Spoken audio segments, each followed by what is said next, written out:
things about the problems Dominion's having here. And I just found out this morning that they've moved the route for a third time here in Valley Center. What we have is we have sandstones up there capping the ridge. On the far side, at the bottom of the mountain, we have a sandstone again. And between the two sandstones is limestone with 3 sandstones in among the limestone. And these all form high mountain aquifers, small aquifers. And because the sandstones are running this way, the water either runs to the south or the north and then comes out as springs. Well, if you look here at all these hollows coming down off of the mountain. What's that mountain's name? This is Little Mountain too, right? Little Mountain. Little Mountain. Okay. There are no streams in any of these hollows. That's because as the water comes off the sandstone, it sinks into the limestone. Okay. Now, we have a sinking stream right up here. We have a sinking stream over here. And we actually passed 2 sinking streams as we were coming down this way. And as we go out, we're going to hit a sinking stream over here, and we're going to pass 2 more sinking streams on the left.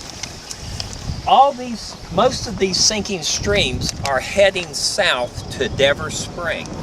And this is called the Devers Spring Recharge Area.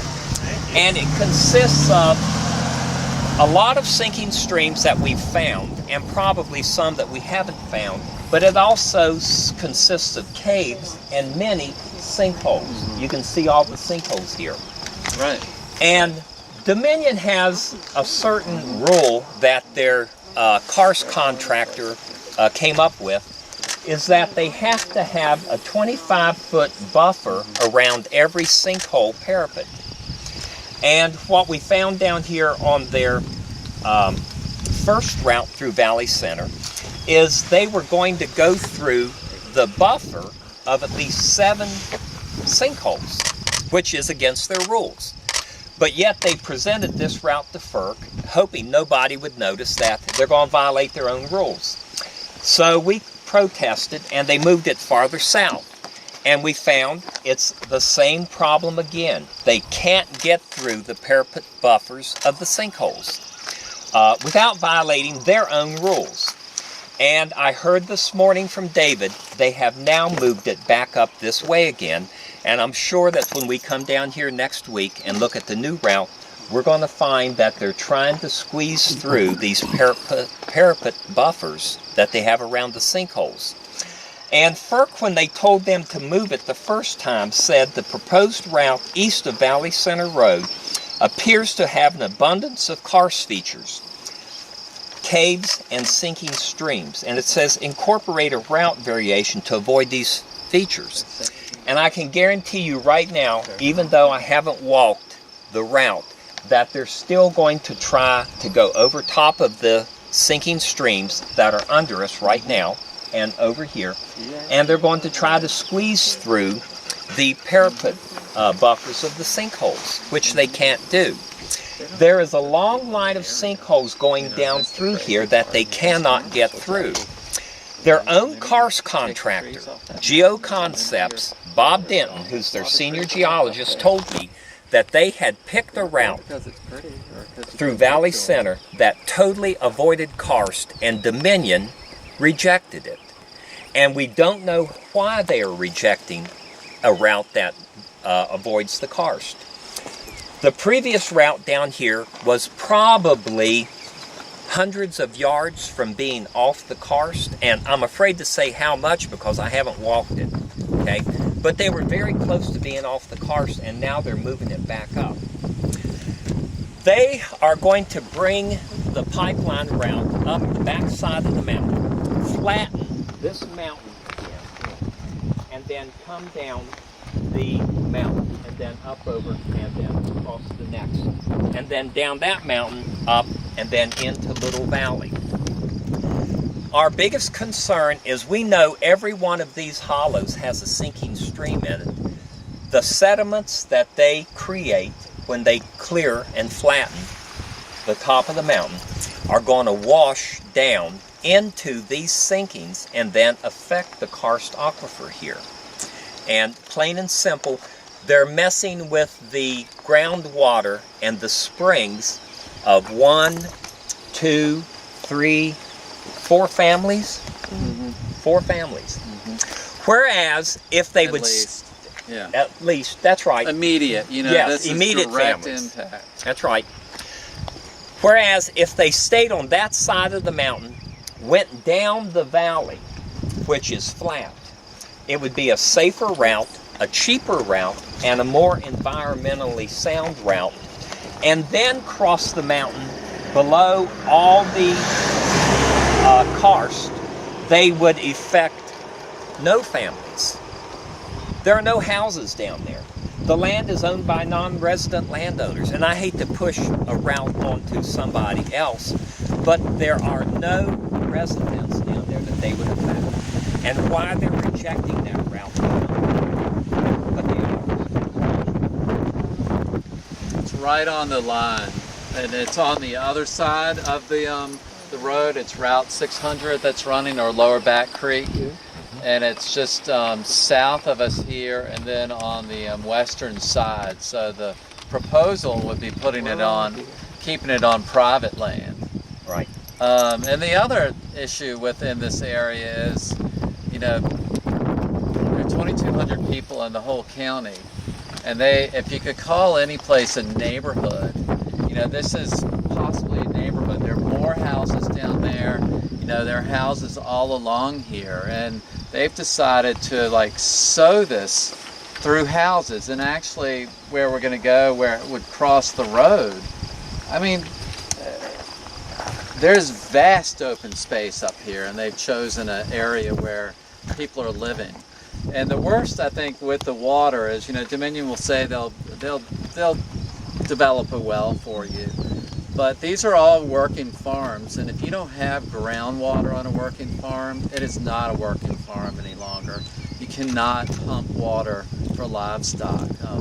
It's just when you're going to always have to have someone there to monitor that water and make sure there's water flowing. So these farms, I mean, it may or may not happen. But when there are alternates, I mean, I think that's the thing. When there are alternates, alternate routes that could avoid impact to people's livelihoods. I mean, to farms that have been here and rely on groundwater. That you know, I would think they should be looking at those. And the problem is that they really don't. So. Yeah, in their mountain, I mean, on through here, there are more families. My concern has been a lot of the land that Dominion is crossing. At least those people are at the table with the ability to negotiate. It's the downstream landowners, especially in this karst topography, that really can be impacted, and they don't have a leg to stand on. You know, if they're a mile down, a half a mile. I mean, I think that so much of the discussion has been today, you don't know. We can't guarantee that it's not going to impact.